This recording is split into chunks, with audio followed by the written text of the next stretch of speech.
नमस्कार दोस्तों, मैं प्रमोद शर्मा समाचार बीज बाजार से। आज 12 वफात है दोस्तों, और इस अवसर पर भरतपुर मुस्लिम समुदाय द्वारा एक जुलूस का आयोजन किया गया है। और आइए दिखाते हैं इस बहुत ही सुंदर यात्रा को। और दोस्तों आपको बताते हैं कि 12 वफात मुस्लिम समुदाय के लिए एक महत्वपूर्ण धार्मिक आयोजन है। विशेष रूप से भारत में यह पैगंबर मोहम्मद की वफात मृत्यु की बरसी को चिन्हित करता है और मुस्लिम समुदाय द्वारा अत्यधिक श्रद्धा के साथ मनाया जाता है। इसे कुछ क्षेत्रों में ईद ए मिलाद उन नबी के नाम से भी जाना जाता है, लेकिन 12 वफात विशेष रूप से पैगंबर साहब की वफात की याद में मनाया जाता है। 12 वफात इस्लामिक महीने की रबी उल अव्वल की 12वीं तारीख को पैगंबर मोहम्मद की वफात को चिन्हित करता है। 12 का अर्थ 12 होता है और वफात का अर्थ मृत्यु होता है, जो पैगंबर की वफात को दर्शाता है। यह दिन केवल शोक का ही नहीं बल्कि पैगंबर साहब की शिक्षाओं को और विरासत को याद करने का भी है। ऐतिहासिक रूप से यह माना जाता है कि पैगंबर इस दिन 632 ईस्वी दुनिया में रुखसत हुए थे और मुसलमान इस अवसर का उपयोग उनकी शिक्षाओं को सम्मानित करने और उन मूल्यों को याद करने के लिए जो उन्होंने इस्लाम में प्रवर्तित किए थे।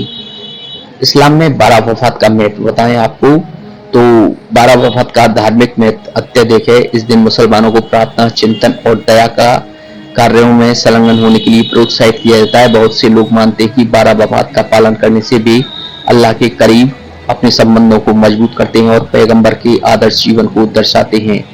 12 वफात का इतिहास के बारे में बताएं दोस्तों। 12 वफात पैगंबर मोहम्मद की 632 ईस्वी में हुई वफात को याद करता है। उनकी मृत्यु ने मुस्लिम समुदाय पर गहरा प्रभाव डाला। यह एक शोक का समय था, लेकिन इसके साथ ही इस्लाम को एक वैश्विक धर्म के रूप में स्थापित करने का मार्ग भी प्रशस्त हुआ। यह दिन पैगंबर की शिक्षाओं और उनकी अमर विरासत को याद दिलाने का कार्य करता है। भारत में 12 वफात कैसे मनाई जाती है दोस्तों? भारत में 12 वफात को अत्यधिक श्रद्धा के साथ मनाया जाता है। मुस्लिम इस दिन विशेष नमाज, प्रवचन और धार्मिक सभाओं में भाग लेते हैं ताकि पैगंबर के जीवन और उनकी शिक्षाओं को सम्मानित किया जाए। कई शहरों में जुलूस भी निकाले जाते हैं जहां लोग कुरान की आयतें पढ़ते हैं और पैगंबर की प्रशंसा में गीत गाते हैं। दिल्ली, हैदराबाद और लखनऊ जैसे शहरों में 12 वफात बड़े ही पैमाने पर सभाओं और सामुदायिक भोज के साथ मनाई जाती है। 12 वफात के दौरान परंपराएं और रिवाज हैं, उसमें शामिल हैं रोजा, उपवास। बहुत से मुसलमान इस दिन उपवास करते हैं ताकि आत्मा की शुद्धि हो सके और माफी की तलाश की जा सके। विशेष नमाज, मस्जिदों में नमाजें आयोजित की जाती हैं ताकि पैगंबर साहब की शिक्षाओं का सम्मान किया जा सके। दान कार्य किए जाते हैं दोस्तों। इस दिन दान करना एक महत्वपूर्ण प्रथा है जिसमें गरीबों की सहायता की जा सके। भारत के प्रमुख शहरों में 12 वफात का उत्सव मनाया जाता है, जिसमें दिल्ली राजधानी में बड़ी धार्मिक समारोह, जुलूस आयोजित किए जाते हैं और मस्जिदों में खूबसूरती से सजाया जाता है।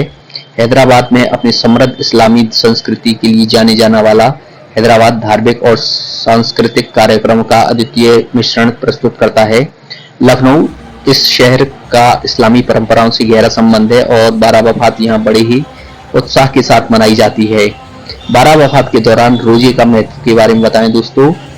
12 वफात के दौरान रोजा रखना आध्यात्मिक शुद्धिकरण का एक रूप है। यह माना जाता है कि रोजा मुसलमानों को अल्लाह के करीब लाता है, उन्हें पैगंबर के जीवन पर चिंतन करने में मदद करता है। आज के दिन हमारे मोहम्मद सल्लल्लाहु अलैहि वसल्लम का जन्म हुआ था। उस खुशी में आज जुलूस निकाला जाता है भरतपुर में। अपना नाम बताएं। जी, मेरा नाम मोहम्मद शब्बीर हुसैन है। और आपके इस आयोजन के बारे में ये कहना चाहता हूँ कि हमारे भरतपुर में हर साल की तरह इस साल भी काफी धूमधाम से मनाया जा रहा है और आज जो यहाँ का प्रशासन है काफी अच्छी मदद कर रहा है हमारी और अच्छी तरीका से निकलवा रहा है हमारे इस त्योहार को। तो हजरत मोहम्मद सल्लल्लाहु अलैहि वसल्लम का जन्मदिन है, जिस खुशी में आज हम मोहम्मद जुलूस निकालते हैं। ये काफी अच्छा निकल रहा है माशाअल्लाह, और सभी की दुआएं हमारे साथ हैं। काफी बढ़िया निकल रहा है। संदेश देना चाहोगे ये उन्हीं का संदेश लेके चलेंगे। ये मोहब्बत का दिया उन्होंने, मोहब्बत, चैन, अमन, हमारे मुल्क में चैन, शांति, अमन और मोहब्बत